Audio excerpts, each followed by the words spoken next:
Hey, Can you hear us now? I can. I'm so sorry about that. It's It's okay. No worries. it's one of these things, where technical difficulty comes in and does its damage. But yeah, I'll hope this will work anyways. Um, Although I'm not in a meeting room, so yeah. Are you okay? Let me start just asking. Are you okay that we will record this meeting? Yeah, And will likely publish it later. sure. Basically, we'll publish it on our website. Yep. All right, awesome. Thank you so much. So, guys, switch the button and we can start. Yep. Hopefully, we have enough time. So, anyway, Anton, let me start with the introductions. Today with us, Veronica, who is the marketing manager with our studio, joined Here quite I am. recently, just a few months ago, but already is doing cool stuff with us. And Artur, who's been for a longer period of time, he is a content writer. He's going to be basically preparing this article for the publishing. And you know me, and I know you. So, how's it going? Are you in the office right now, or I are am. you working from home? No, I'm in the office now. Yeah. We've been getting back to the office now since a couple of months, Yeah. and we have like flex days basically. So that means that Monday, Tuesdays, and Fridays, where it's basically up to sort of the employees to choose wherever they want to work from, and then Wednesdays and Thursdays we want everybody to come into the office, right? To collaborate and to do all of that kind of things. hmm That's a very smart approach. I think we also have like Fridays in our leave office nowadays, because the like a bigger majority of people prefer to work remotely as Yep. opposed to working from office. Yep. But still, on Friday, there's quite a good crowd every week nowadays because people still need to socialize. And Of course. sometimes it's very positive, has a very positive impact on the work. Yeah. So yeah, we gathered today, and thank you so much for accepting this invitation to talk about our experience and your perspective in all that. You've been with Paradox for quite a big time.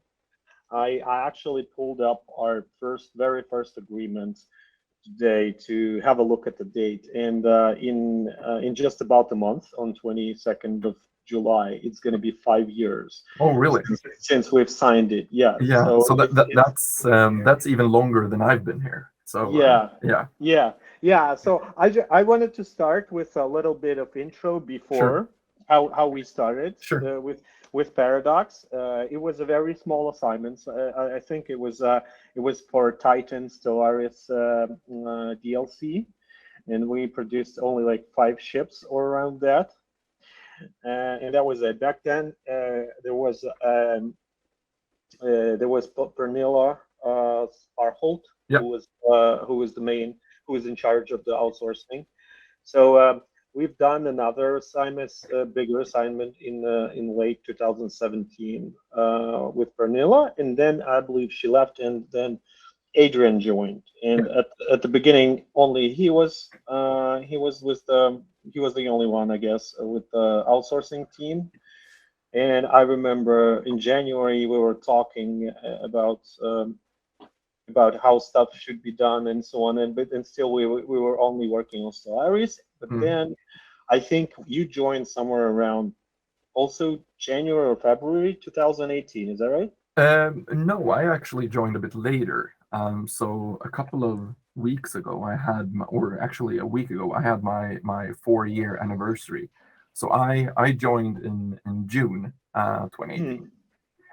Okay. Yeah. Well, it's been a long time. Yeah, and time flies, right? And trying to sort of Incredible. separate the months of a year that was 4 years ago. It's no way. So yeah, Yeah, and yeah, I just wanted to go in this kind of recap, uh, sure. chronological type of fashion. Yep. So is there anything you remember from 2018? And basically, like, I mean, how would you describe your experience joining the outsourcing team? What were you doing before, and how did you like it? Yeah. Paradox. So in the beginning, I came from Dice. I worked on Battlefront 2 on that project as a project Nice. assistant. And then I applied for a junior art producer role at Paradox, and I got it. And in the beginning, again, this was this was a while ago, so I don't remember all the details, obviously. But in the beginning, it was a lot of since I was alone as well, it was a lot of firefighting, if that makes sense. Putting out fires, trying to solve the immediate crisis, if you will. And apart from that whole thing, it was also I was also a sort of a part of taking care of all our games outsourcing, like all outsourcing content.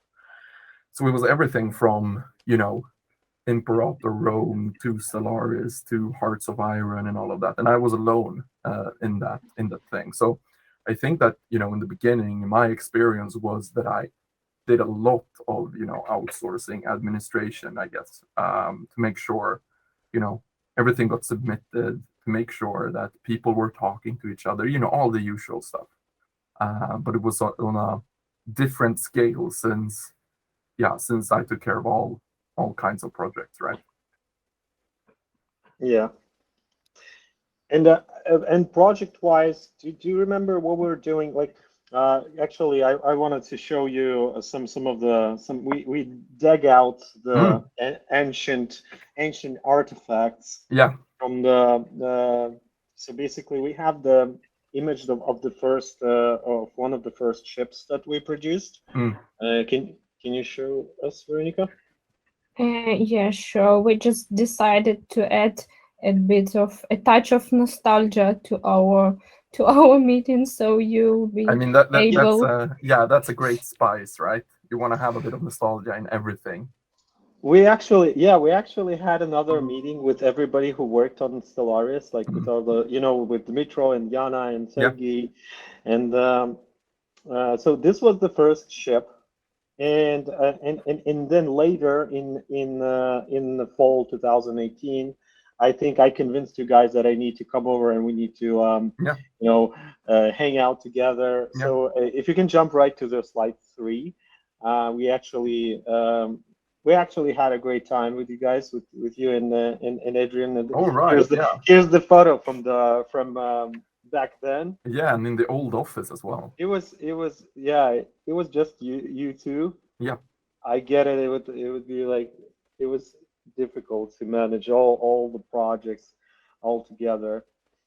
So and I think if you Veronica, if you roll back a little bit to the previous slide, there at some point, like first we only did the 3D part, but I think at some point we started also working with species and the species design and so on. Do you remember anything about it?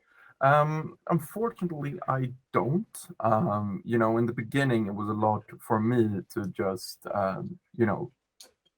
make sure all the administrative stuff was handled the right way, right? To keep track of everything, to update shotgun or shot grid and all of that. So I don't remember all the details, the fine details, and it was also a while back. I do remember, however, when sort of again, while back, don't remember all the details, but I do remember us internally talking about giving you guys more responsibility, right?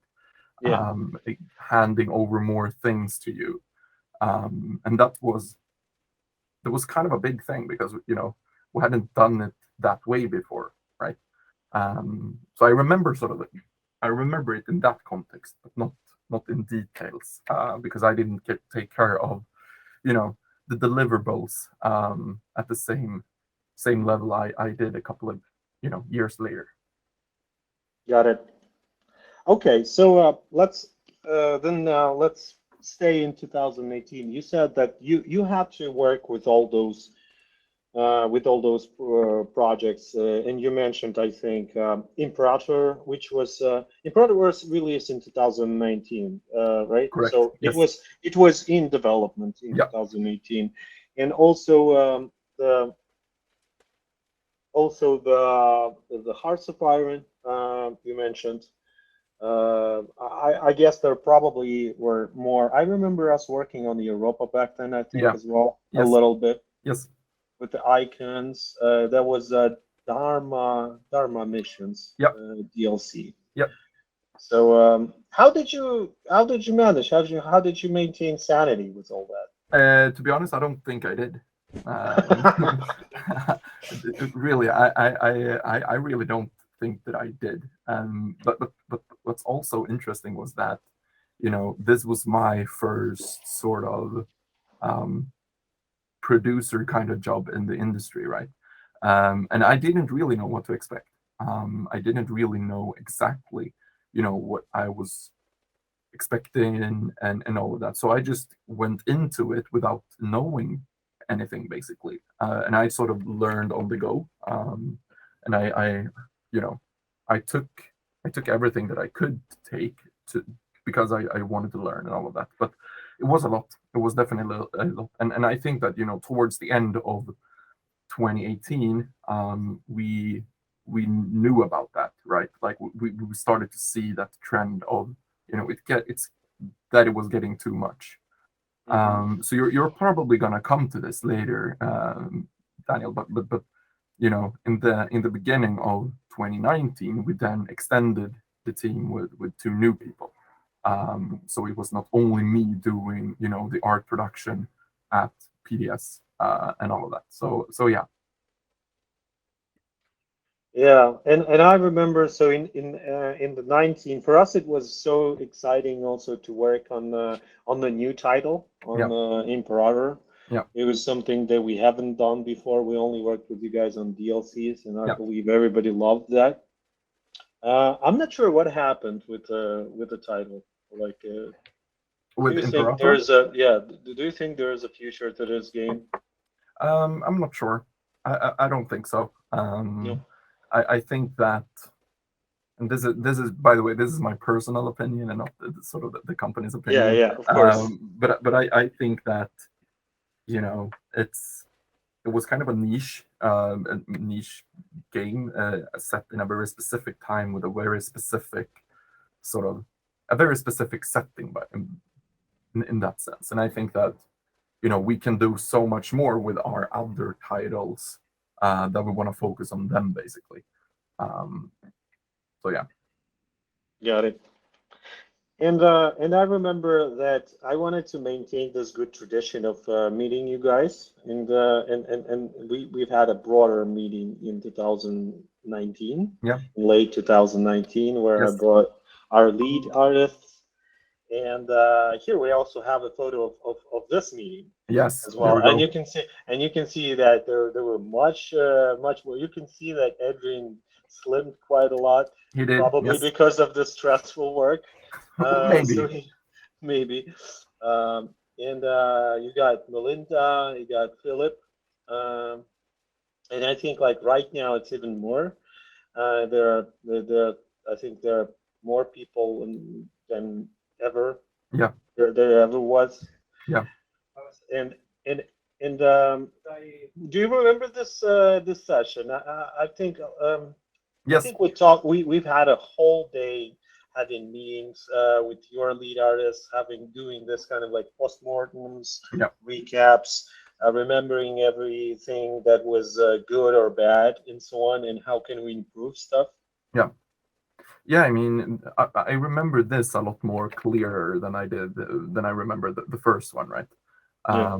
Because this was, I think also that this was just when we had moved into the new offices. So I think that this is just in the beginning of that. Is it the same office you're in right now, or are you Yes. in the new one? No, Oh, okay. this is the same one. Yeah. Okay, cool. But yeah, we sort of we did what you said a bit earlier. We had a bunch of postmortems. We had a bunch of syncs with our artists. We talked a lot about how the year has been. what we could potentially do in the future, giving each other feedback and all of that, talking processes and how we wanna improve on things. And I think that's, we had a pretty set and pretty specific sort of like to-do list, if you will. Like we had a specific agenda, and we had worked on that agenda for a while. Like I remember that when we starting to talk about this, we were talking about, we need to have a set agenda so that we can talk about these specific things, so that we know what we want to talk about, and so that we have an outcome of this, so that we're getting a result. And I think that was super successful. I think that gave us a lot, especially coming prepared and all that. I think that gave us a lot. I agree. Do you think this is like a type of routine which, even if done annually, but still is very useful for the cooperation between teams? Yeah, definitely. I mean, it doesn't matter if it's two different studios coming together. It doesn't matter if it's a couple of people from a studio and a couple of people from a partnering studio or an outsourcing studio. It doesn't matter if it's me and my colleagues sitting here in the office. Like I think that to in order for us to have a good collaboration, you need to sort of have a foundation of trust, right? And I think that with getting to know each other a bit more, not only talking to each other via Google Meet or Zoom or whatever. I think that you gain that a lot by just meeting each other. I think that you gain that a lot by going out for meatballs together and all of that. Swedish meatballs. So I think that that's a big thing, and I think that sort of is a bit underrated as well. To sort of, and then because of circumstances, we couldn't have met the past 2.5 years and all of that, and we couldn't meet. But I do think that's something. Whenever you're working in a team and with other people, I think that's super crucial. I agree. Yeah, it was very efficient, and we managed to cover most of it in one day. I think on this second day we only had like one meeting or something, and we had the rest of the day to walk around the downtown Stockholm. It was awesome. Yeah, and it's a pity that we didn't have a chance to do that again because of the COVID. Yeah. And how would you basically jump into this topic? How did your company deal with COVID? Did you guys like that did it like impact in a positive or a negative way on your performance? I know Sweden always had a specific attitude towards COVID. You guys weren't so protective about it. I guess you never locked down like the restaurants and all that. How do you think that worked out and on a greater scale, and maybe like in terms of the company impact? Yeah. I think that sort of I don't know, like a disclaimer before I start ranting again is that I am aware of that people think of this differently. People have different opinions, and people do different things for different reasons, right? But I think that when it began, it was like it almost felt like first and foremost, no one knew what it was, right? Like it was a mystery for basically everyone, and and then after a while the regulations in Sweden were that if you can work from home, you should. Everyone should work from home if they can, and we have the luxurious luxury that most people can. Most people have the ability to work from home. So it was basically overnight when that decision was taken from sort of the government and all of that. We basically sent everyone home, and then for 1.5 year, almost 2 years, everyone worked from home. And I think that with all of these things, it's you get some positive out of it and you get some negatives out of it, as in every sort of every sort of major event that happens, right? I think that one of the positive things, if you will, like in my case at least, is that one, you were aware of that, it's possible to work, like from a business perspective, it is possible to be working from home, with everything that entails.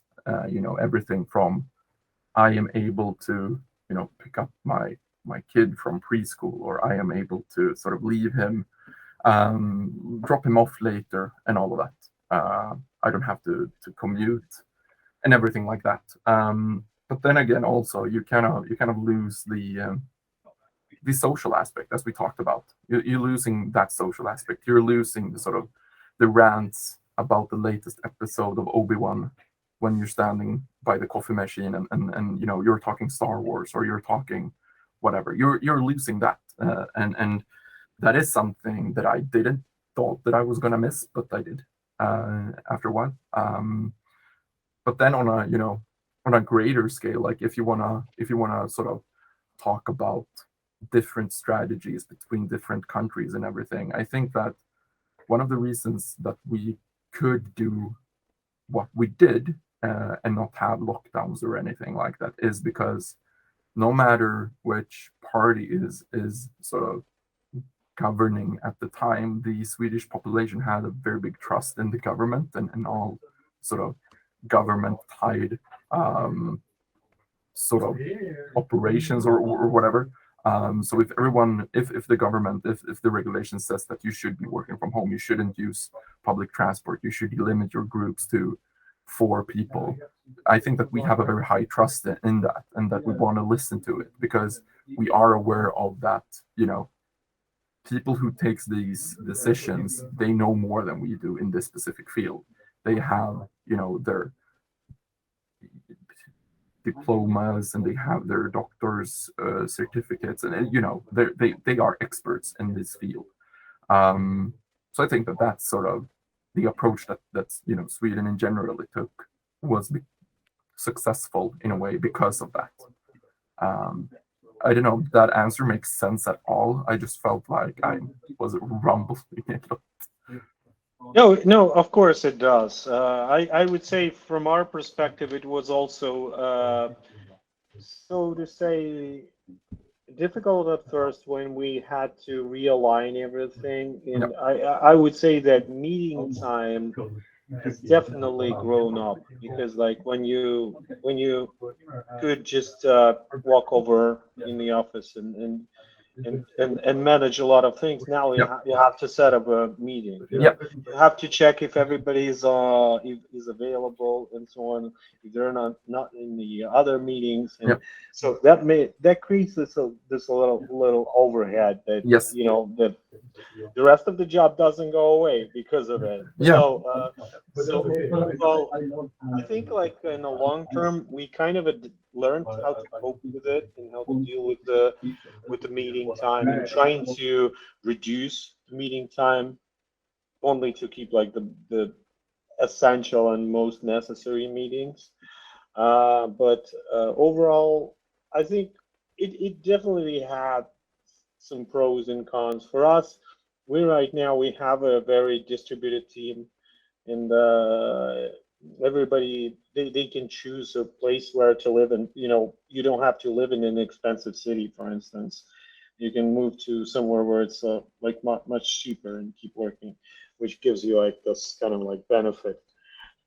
Still though, social part, I think it suffered quite a lot, because like we used to have pizza parties, we used to have all the, so even like team buildings.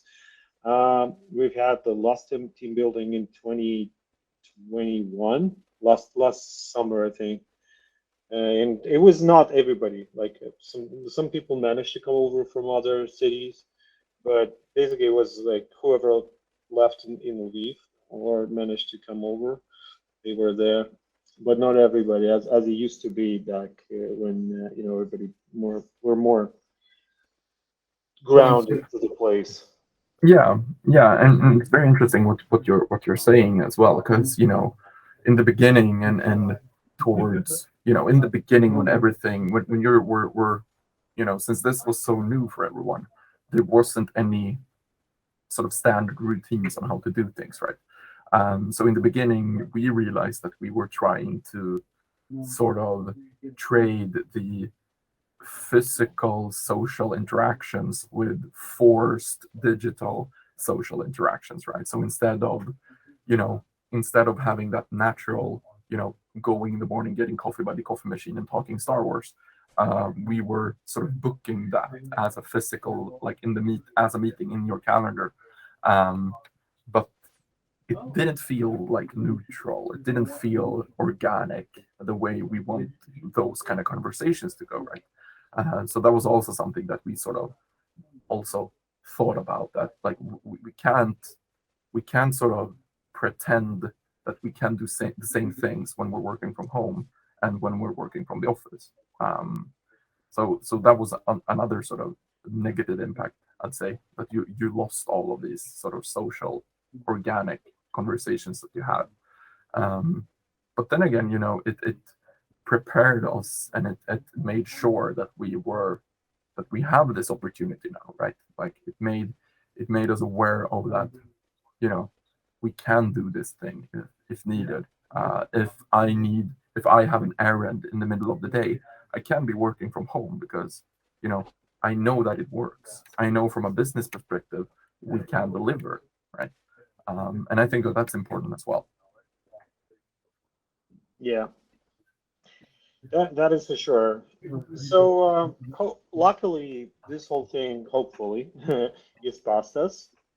And I wanted to revert back to our cooperation. So it's been even like with COVID years, it's been more than 4 years of awesome cooperation. And what would you?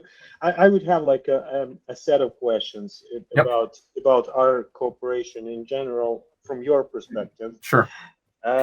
First, do you remember any like challenges? Was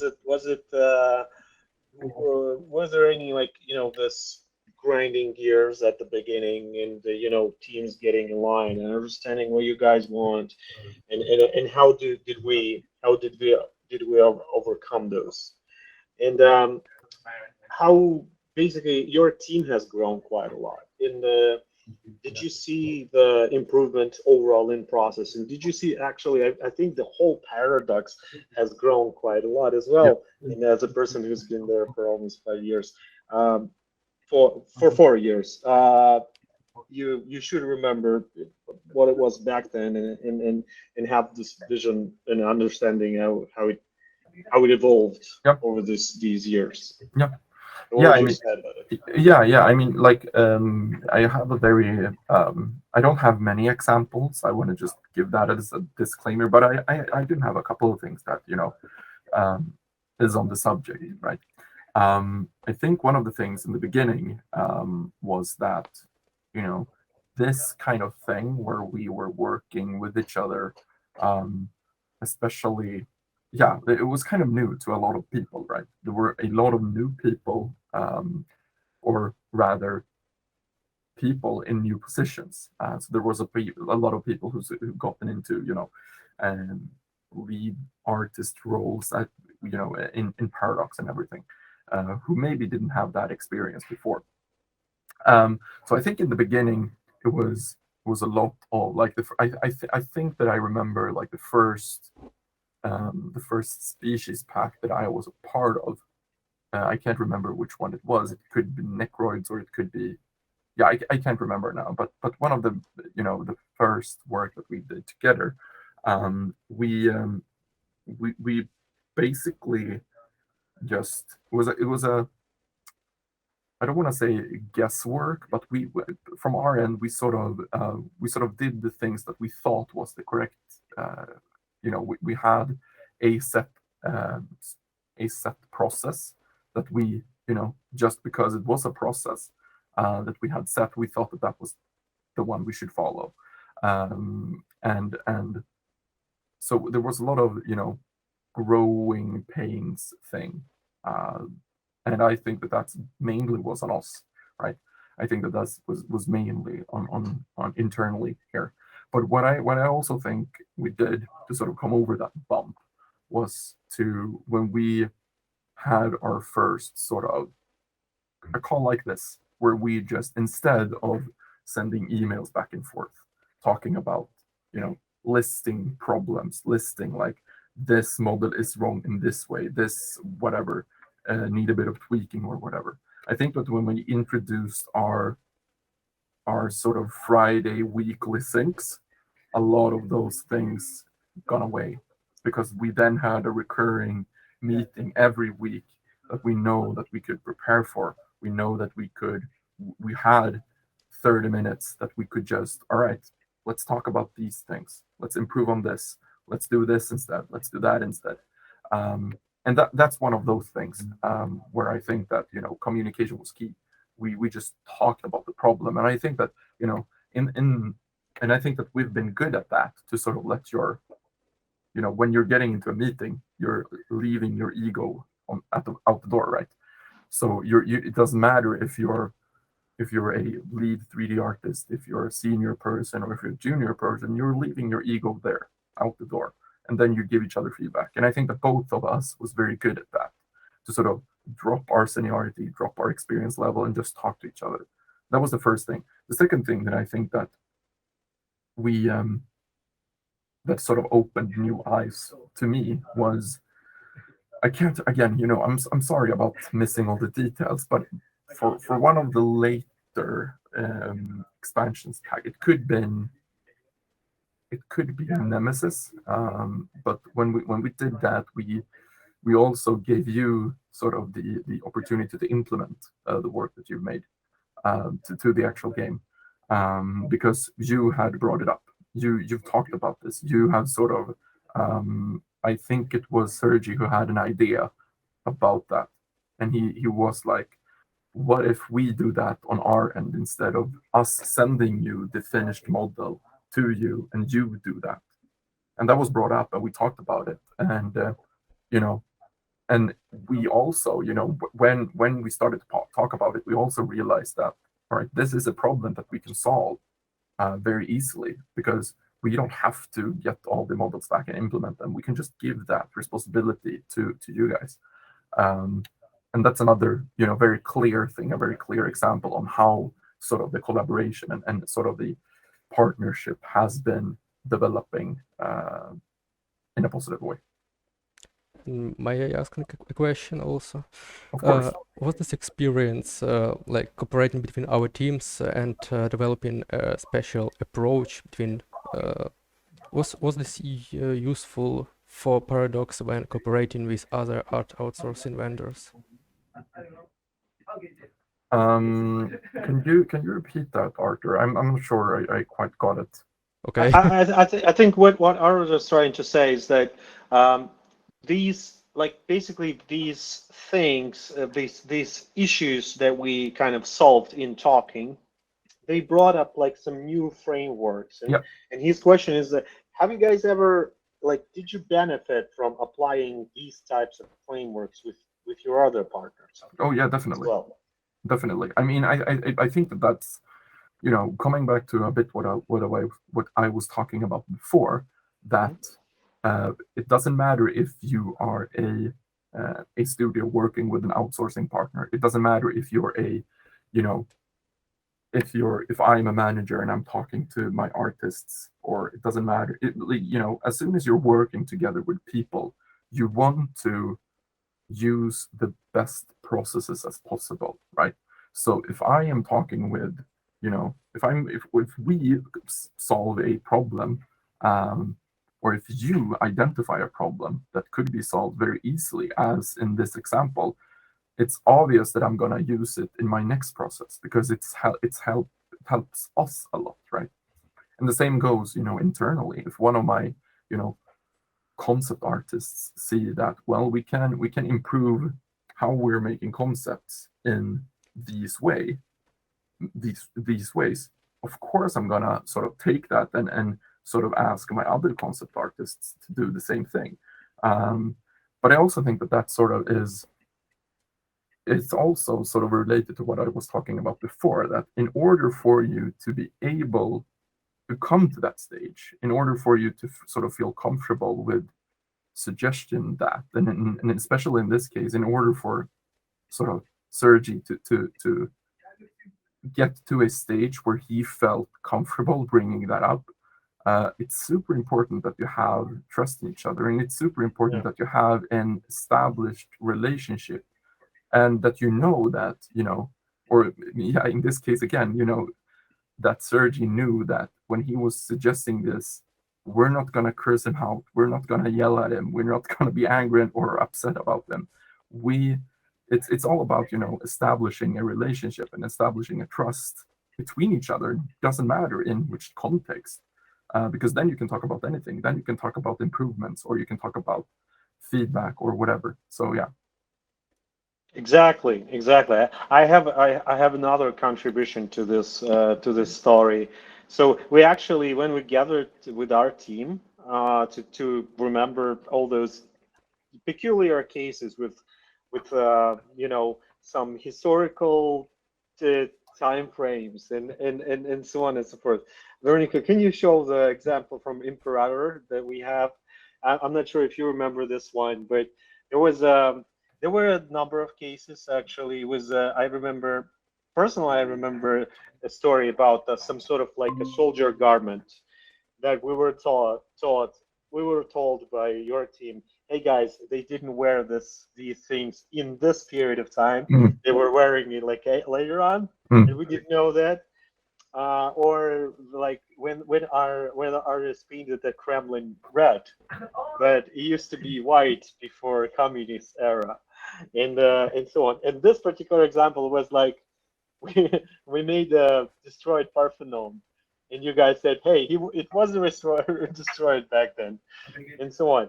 So I remember that we kind of in a similar fashion, and basically what I really do appreciate working with you guys is that you are so open to listening to this feedback. So we in a similar fashion, we just came to you guys and said, hey, maybe like our design team, meaning like game design team, can work with your team, because like obviously not every artist is a proficient Of course. historian, right? Because and your games are so like specific in terms of the historical accuracy, and this is like, I think it's something that makes your game stand out. Yep. Specifically, in why you have such a loyal fan base. But I remember that even though we didn't really agree, like you guys didn't really agree that we should have like some game designer on board, also facilitating this project on our end. I think from cases like this, the descriptions have been improved quite a lot, because like everybody knew this chain of information that goes from the game designers that basically write the descriptions and the briefs and everything, and then it goes to your team basically, and then it goes to us. Yep. Yeah, and I agree. I think that's also some lessons that we have learned, to sort of not assuming that everyone knows the same thing as you do, right? Like assume that everyone is a 5-year-old, and you have to talk to them and explain everything to them, because and that could be because of many reasons, right? Like you could have a team member who's new on the team and doesn't have the courage to ask those dumb questions, which isn't really dumb. It's just that another person who may be very, very into a specific time period doesn't really think about that. Well, maybe this person that I'm talking to now, like they don't know the details about this thing. So I think that that's also something that we've become a lot better at, to sort of make sure that that that everything is sort of crystal clear and that all the details are in writing, obviously. So yeah. But how actually Paradox managed to provide that incredible accuracy in terms of historical events? Do you have like a department of people who are keen on historical accuracy, or how? University workers. Yeah, I mean, this is one thing that is astonishing to me as well, because myself, like currently, I'm obviously working on Stellaris and our sort of sci-fi genre, whatever. So I don't have that, obviously. But it seems to be like we've sort of developed a culture where we are sort of celebrating this kind of things, and especially amongst game designers. Like a lot of our game designers are also, university degree, whatever, in a historic period. Like they know a lot of, the world wars, or the Roman Empire, or whatever. So I think it goes both ways. Like we know that we are looking for those kind of people for those kind of projects, but it's also, when you have that culture established, you attract more people that that's similar to them in those cases. This is awesome.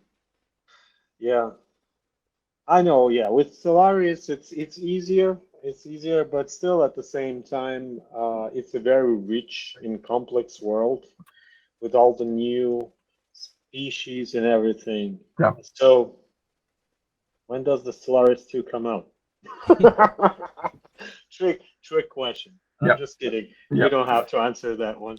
I mean, I can see that the rec button is bright and shiny. I will keep my mouth shut.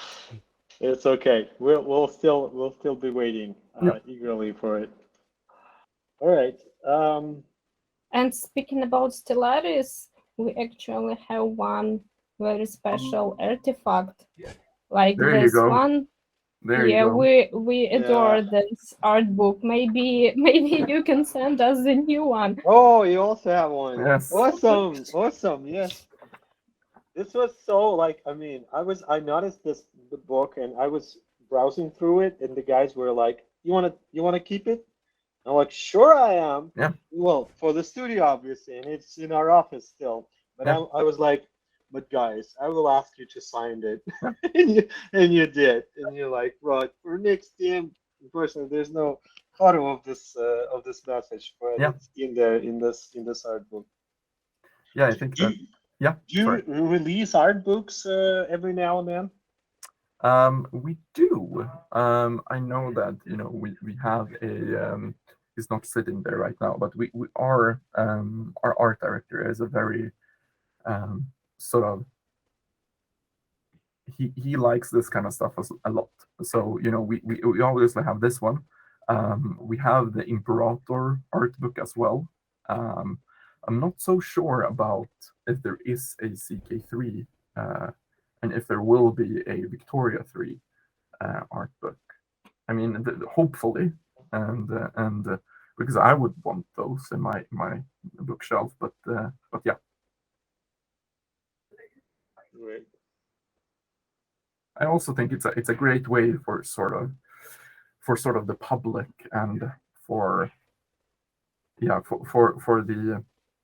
the community, for the players who love merch and love these kind of things, to get a better insight in the art craft and to sort of read, because we notice that as well when we publish dev diaries that's art focused.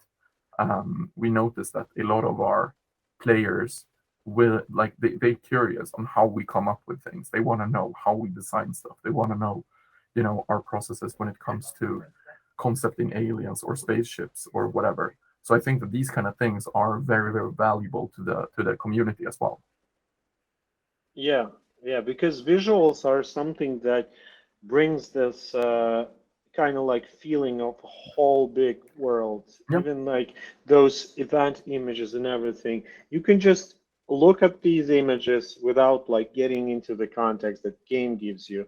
You Yeah.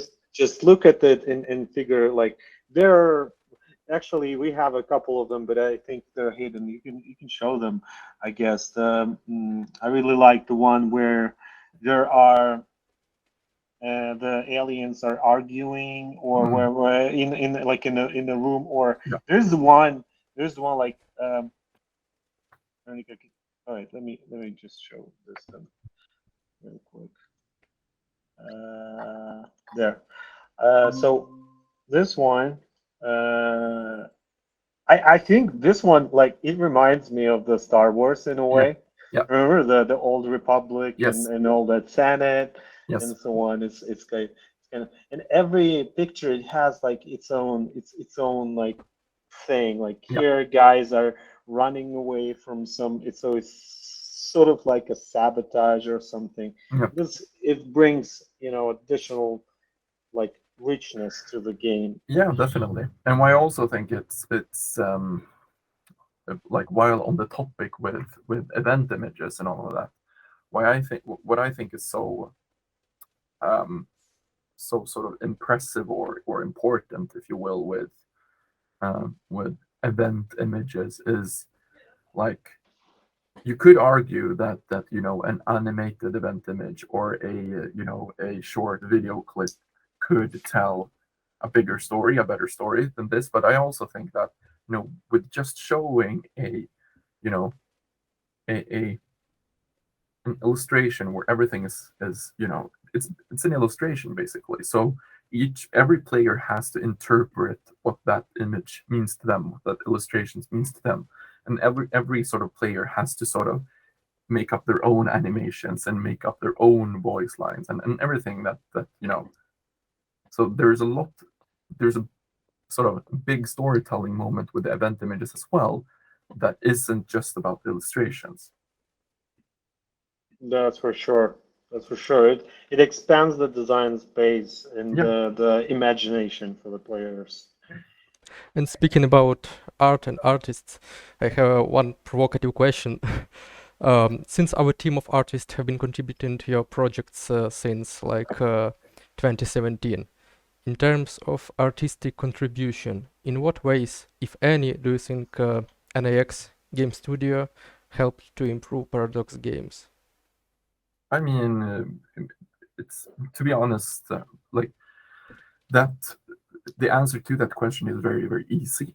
I think that you guys have helped a lot, because if it wasn't for you, and again, I want to go back to what we talked about with the whole relationship thing and the trust thing and everything. Like during the years, we've learned to trust each other and work very well together, and I don't think that the results would have been as good as they have been if we didn't have that trust, right? And obviously, the things that you have been working on has a big part of every release that we've been releasing, and the success of it. Like it doesn't like again, going back to contribution and all that. Like it doesn't matter if you're like doesn't matter if you're a a janitor or working in the reception or sitting in the board or whatever. Whenever you have something to do with either the project or the people working on the project, you have a big impact on the actual product. So we couldn't be here, we couldn't have Stellaris wouldn't have been what Stellaris is without you. Stellaris wouldn't have been what Stellaris is without you know not only the artist working on Stellaris, but every other artist in the building as well. It wouldn't have been, Stellaris wouldn't have been Stellaris without the people coming in and cleaning the office. It wouldn't have been, the same thing without the people organizing our events or our parties or whatever. So I think that, as soon as you have as soon as you connected to either like the project directly or with the people working with the project, you are contributing to the project a lot. Thank you so much for such a feedback, and I completely agree, because like every person on their place matters. Of course. Everyone is trying to, and this is a greatest way to approach business and cooperation, regardless of the titles. Yep. Everyone is important. Yes. That's a great message. So I think we actually almost out of our questions, but we have a very big one yet, which is from basically from your experience and everything that we discussed. What would be your potential advice to other partners, to other companies that outsource art and so on, based on the cooperation? Like, what are the do's and don'ts of this based on your experience? Yeah, I mean, again, I even though I've been here for 4 years, I don't consider myself an experienced person in this case, even though I've been working with this kind of things for a while and still, learning every day and all of that. I don't consider myself an experienced person, or, an experienced, outsourcing partner or producer or whatever you want to call it. But I think that that isn't as important in this case, right? Because I think that, in this is going to sound corny, but in a relationship, it doesn't matter what kind of relationship it is. If it is between you and your kids, if it is between, you and your boyfriend or girlfriend or wife or husband or whatever, it's all about, trust and communication and being open and honest with each other, right? And we talked about this before, leaving your ego out the door and have an open, honest feedback culture where everyone feels okay with giving each other feedback. Everybody trusts that, my opinion matters. So again, I think that goes for outsourcing as well, and partnering up with a studio. Like, you have to trust each other. You have to sort of talk to each other. You have to be able to sort of give and receive feedback in a good way. Because, in our case, if we wouldn't have, been able to receive feedback from you, we wouldn't have improved our processes. And if you wouldn't have received feedback from us, you potentially maybe wouldn't, get to that, raise your quality bar, if you will.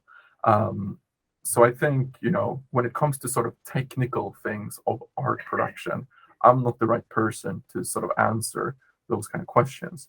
But when it comes to sort of a relationship and when it comes to the trust thing, I want to believe that, if you trust each other a lot, if you sort of give each other great feedback, and if you're good at receiving feedback, and if you talk about it, you're in a good place.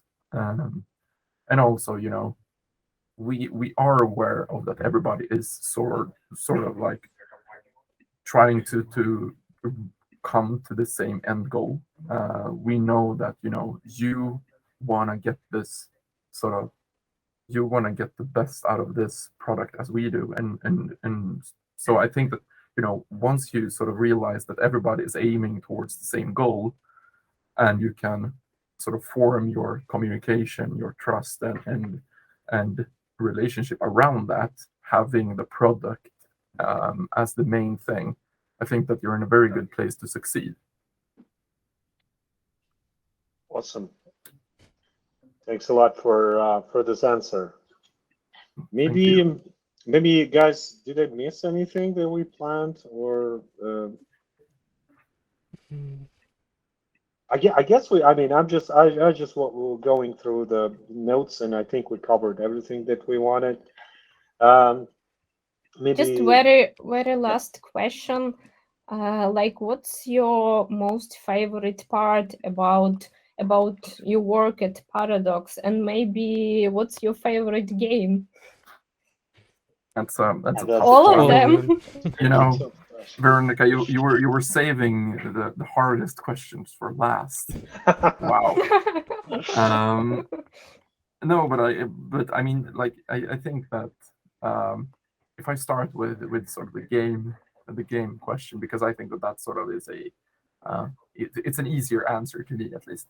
Um, I am I'd like to say that I'm an omnivore when it comes to games. I do enjoy a lot of different genres. I play the typical FPSs. I play the Battlefields and the Call of Duties and all of that. I like my strategy games and management games. I play City Skylines a lot. I play Planet Zoo and Planet Coaster and all of that. I love sort of those kind of creative things, and also open world and story driven experiences. Obviously the obvious and the usual suspect, the Last of Us and Red Dead Redemption and Grand Theft Auto and all of them. So yeah, and then obviously, not being biased at all, but my favorite Paradox game is Stellaris. If just so that we have that out of the way, so no one questions that. Um, but when it comes to sort of yeah, I think that my sort of favorite thing working with at Paradox is it's a lot of it's a lot of it's a question with many answers, right? And it's a combined answer. You have obviously all the amazing people with different background cultures. We have people from all across the world, and I think that that's sort of not only on a professional level, but on a personal level, that gives you something. Working with people from all across the globe with different cultures and religions and backgrounds and everything. But then you also have, maybe the more material things with the work-life sort of balance and sort of that kind of thing. Those are very important for me as a parent, and that I know that I can leave at 4 if I need to, if I feel like I wanna get go home a bit earlier to be with my son and all of that. And then also it's a lovely company, and we produce a lot of great products, a lot of fantastic projects. And now in the coming months, we're gonna have so much exciting things that's gonna come out. We obviously have the next expansion for Hearts of Iron, and we just released Overlord and Fate of Iberia for CK3, and Overlord for Stellaris, that is. And then we also sort of last weekend announced that Vicky 3 is coming this year. So there's a lot of exciting and amazing products coming out of this place as well. So yeah, it's a combination. Veronica, your question was very short, but I immediately felt like my answer was very, very long, and I was rumbling, and yeah, But your answer is truly inspiring. So combination of people, great products, work-life balance. That's great. Yeah. Yeah, thank you so much. That was really awesome, and thanks a lot for sharing the insights. And I think those are some very very wise things that our readers and watchers definitely gonna appreciate. Yeah, I hope so. Yeah. All right. Let's look forward to new exciting titles that you and us work on, and bring more joy to the players. Let's hope we don't have any more pandemics, and hopefully no wars, and everybody is safe. And we'll talk again in another 5 years. Yeah, we'll leave it at that. Once every 5 years is enough. I'm just kidding. We could talk like I'm sure we want to come over once we have our borders open. Yeah. Again, to see you guys. Right now though, like we already work with not only the Swedish studio but also with the Barcelona studio. Yeah.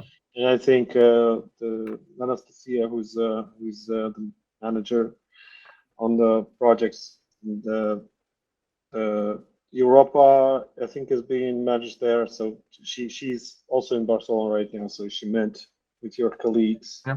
a couple of weeks ago. Yeah, I mean, it's also depend, Dan, whenever you can travel. So if you can't travel, in the middle of November or December, I think that you should probably go to Barcelona, and then you can get up here, during the spring or summer, because Yeah, because of lovely Swedish weather. exactly. Got it. Okay. Thank you so much for joining us today, Anton. It was a big pleasure for us, and hope it was as enjoyable for you as it was for us.